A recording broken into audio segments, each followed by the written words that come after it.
So hi! Welcome and welcome back to my YouTube channel, and for today's tutorial, ituturo ko sa inyo kung paano nga ba i-turn off ang activity status sa ating TikTok app. But first, please subscribe to my channel and don't forget to hit the subscribe button and the bell to notify you for my new updates. And once you learn more, just keep on watching and let's start. So ayan guys, for today's video, i-open lang natin ang ating TikTok app or yung ating TikTok account. And then mula dito sa homepage guys, itap lang natin yung profile para mapunta tayo sa pinakang profile ng ating TikTok account. Then pagkatap guys, itap nyo lang yung 3 horizontal lines so nandito sa upper left corner.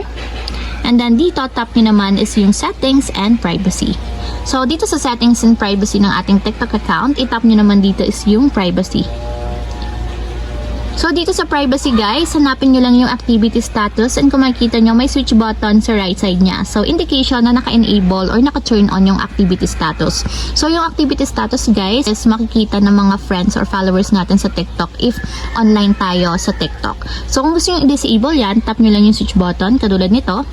So kapag naka-disable na yan or naka-turn off yung activity status, hindi na nila makikita na gumagamit tayo or online tayo sa ating TikTok account.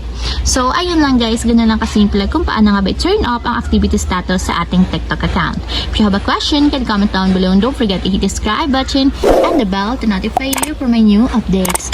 And thank you for watching!